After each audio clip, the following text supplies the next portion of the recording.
Hello मेरे प्यारे दोस्तों, राजेश में आप सभी का स्वागत है। चलिए जूल का ऊष्मीय नियम देख रहे थे कि जूल का ऊष्मीय नियम क्या है।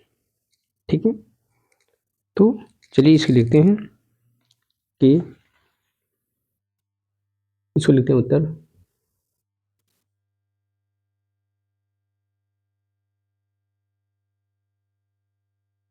देखिए जूल का ऊष्मीय नियम जो होता है वह H इक्वल टू होता है, एक फार्मूला होता है वो पहले लिख लेते हैं कि H बराबर होता है आई स्क्वायर और आर टी को जूल का ऊष्मीय नियम कहा जाता है। जूल का ऊष्मीय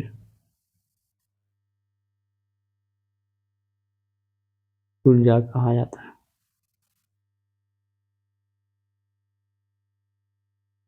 ठीक है, तो H बराबर आई स्क्वायर आर टी को जूल का ऊष्मीय ऊर्जा कहा जाता है। ठीक है, आया समझ में जूल का ऊष्मीय नियम क्या है। ठीक हो गया। अब इससे आगे अगला क्वेश्चन है कि विद्युत वाहक बल और विभवांतर में अंतर लिखना है। ठीक है, तो चलिए अब चलते हैं अगला क्वेश्चन।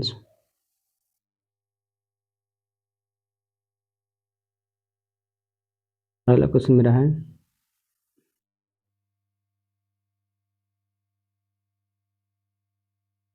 लिखिए कि विद्युत वाहक बल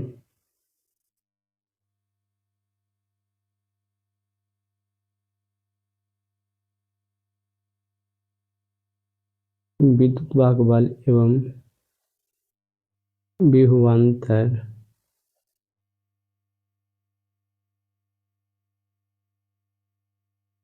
में अंतर लिख। ठीक, अब क्या करना है हमको, विद्युत वाहक बल और विभवांतर में अंतर लिखना है। ठीक है, तो चलिए इसको लिखते हैं इसका उत्तर। तो इसको दो साइड में अंतर जब भी लिखना है, जब दो साइड में इसको बांट लेते हैं। ठीक है, एक तरफ लिखेंगे विद्युत वाहक बल,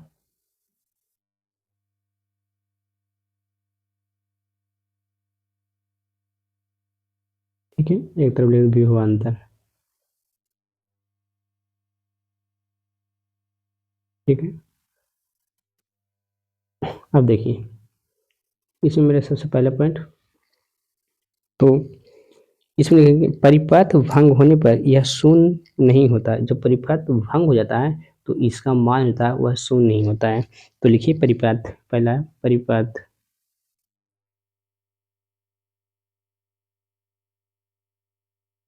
परिपथ भंग होने पर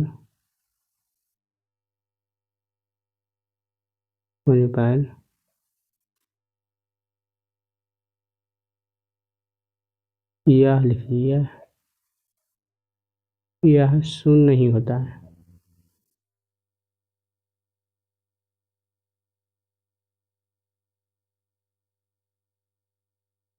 ठीक है, तो विद्युत वाहक बल में लिखना है पहला कि परिपथ भंग होने पर यह शून्य नहीं होता है। ठीक है, और यहाँ पे देखिए देखिए कि परिपथ भंग होने पर यह शून्य हो जाता है। ठीक है, तो यहाँ पे लीजिए परिपथ भंग होने पर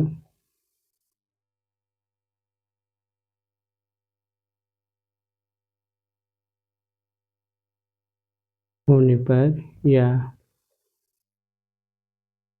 शून्य हो जाता है।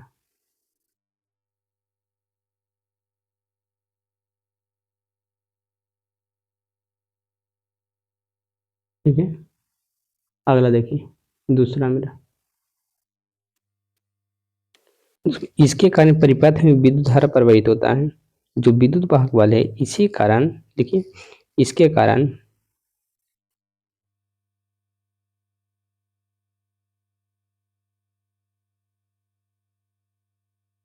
इसके कारण परिपथ में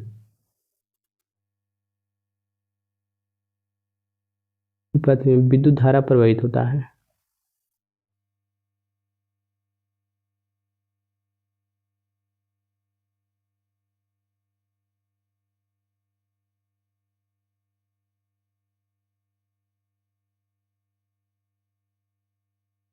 ठीक है, अब लिखिए इसमें, यह धारा प्रवाह के कारण उत्पन्न होता है। जब धारा प्रवाह होता है तो यह उत्पन्न होता है। लिखिए, यह धारा प्रवाह के कारण उत्पन्न होता है।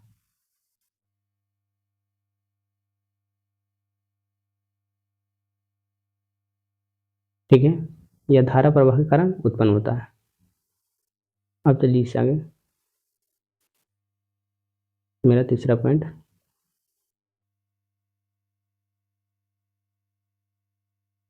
तीसरा पॉइंट कि इसका प्रयोग जनरेटर और मोटर में किया जाता है। जो विद्युत वाहक बल है उसका प्रयोग कहाँ किया जाता है? जनरेटर में और मोटर में। लेकिन इसका प्रयोग,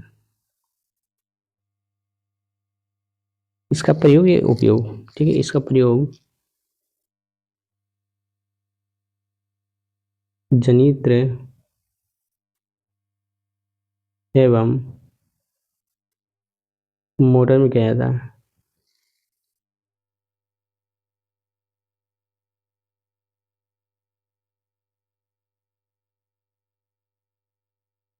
किया जाता है, ठीक है, जनरेटर और मोटर में इसका यूज किया जाता है। ठीक है, अब देखिए इसका, तो इसका उपयोग दो बिंदुओं के बीच विभवांतर निकालने के लिए किया जाता है। किसको? विभवांतर को। तो देखिए इसका प्रयोग,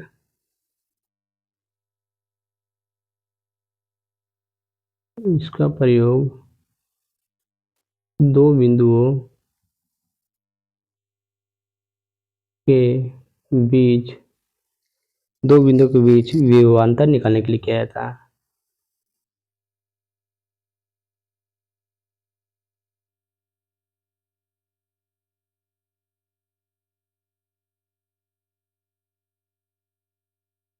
निकालने के लिए किया जाता है।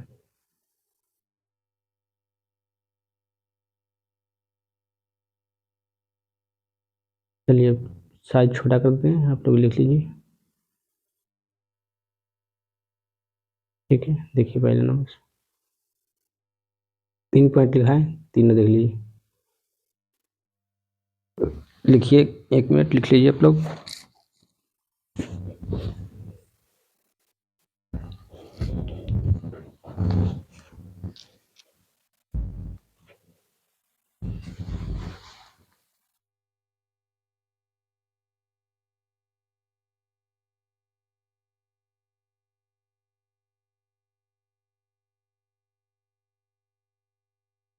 चलिए हो गया। तो अब इसको समझिए थोड़ा सा कि ये क्या था। देखिए इसको, हम, मेरा क्वेश्चन था कि विद्युत वाहक बल और विभवांतर में अंतर निकालना था। ठीक है,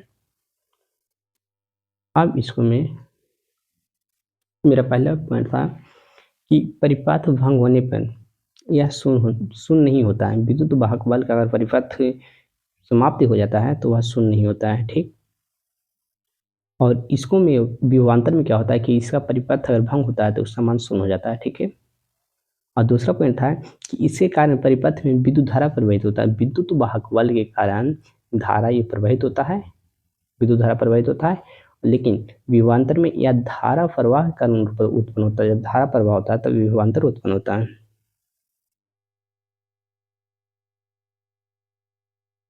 ठीक है, और तीसरा पॉइंट था कि इसका प्रयोग है जो जनरेटर और मोटर में किया जाता है, जबकि इसका प्रयोग दो बिंदुओं को बीच विभवांतर निकालने के लिए किया जाता है। ठीक है, तो यही पॉइंट था।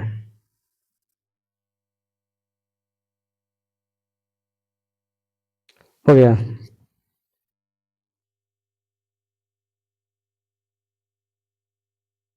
ठीक है, अब अगला मेरा एक ये है कि किरचॉफ के नियम को लिखें। यहाँ से क्वेश्चन ये पूछता है, तो लिखिए किरचॉफ के। तो मेरा अगला क्वेश्चन लिखिए किरचॉफ के नियम को लिखें।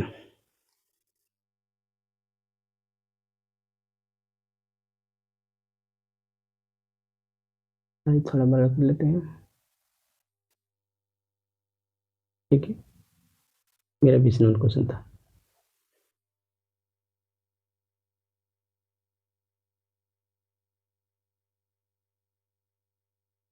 चलिए, देखिए किरचॉफ,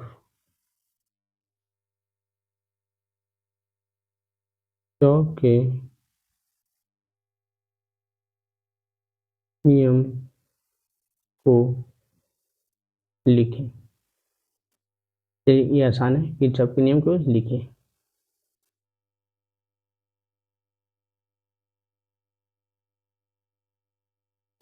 चलिए क्वेश्चन है, किरचॉफ के नियम को लिखें। ठीक है, तो किरचॉफ के नियम के लिए यानी पहला नियम ऐसा कहता है कि किरचॉफ के पहले नियम के अनुसार किसी संधि बिंदु पर आने वाली कुल विद्युत धारा का मान उस बिंदु से होकर जाने वाले कुल विद्युत धारा के योग के बराबर होता है। ठीक है, यही किरचॉफ का नियम होता है और यह आवेश के संरक्षण पर आधारित होता है, अर्थात संधि पर मिलने वाली कुल विद्युत धारा का बीजगणितीय योग शून्य होता है। दो इसका दो नियम बताएंगे। पहले लिखिए किरचॉफ का पहला नियम।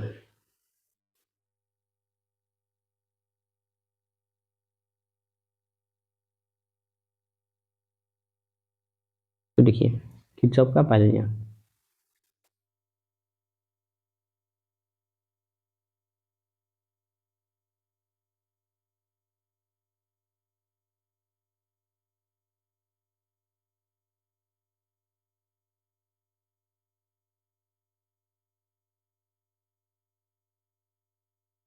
चलिए लिखिए, इसमें लिखिए, ऐसे देखिए, आसान लिखा ले या बड़ा वाला। चलिए बड़ा वाला पहले लीजिए कि किसी, लिखिए किसी संधि बिंदु पर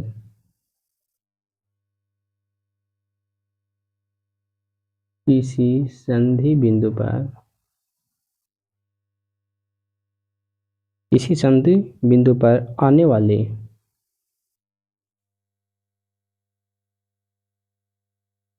किसी संधि बिंदु पे आने वाली कुल विद्युत धारा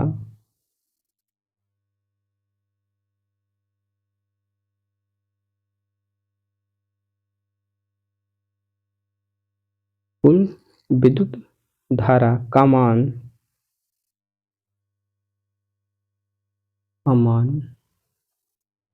उस बिंदु से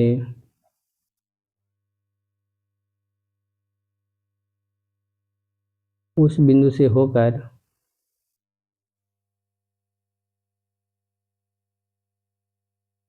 उस बिंदु से होकर होकर जाने वाले कुल विद्युत धारा का योग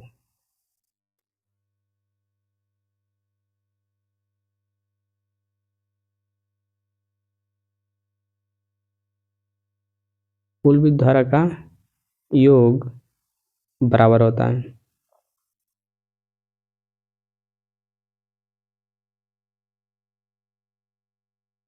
बराबर होते हैं, किरचॉफ का उसे ही किरचॉफ का प्रथम नियम कहते हैं।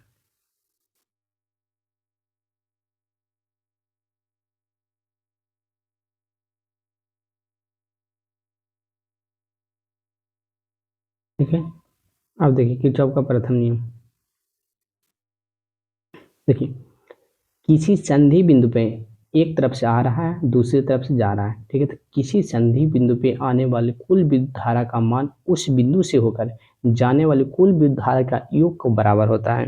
उसी को बोला जाता है क्या, किरचॉफ का प्रथम नियम। ठीक है, या अर्थात एक फॉर्मूला छोटा लिख सकते हैं कि संधि पर मिलने वाली कुल विद्युत धारा का बीजगणितीय योग शून्य होता है, ये भी लिख सकते हैं। ठीक है, तो ये लिख लीजिए।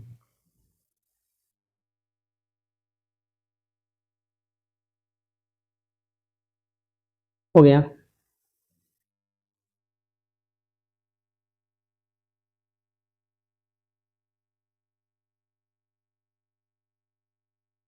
चलिए आज यहीं तक रह देते हैं, यानी 20 क्वेश्चन हो गया मेरा। इससे आगे अगले वीडियो में। Okay, all the best.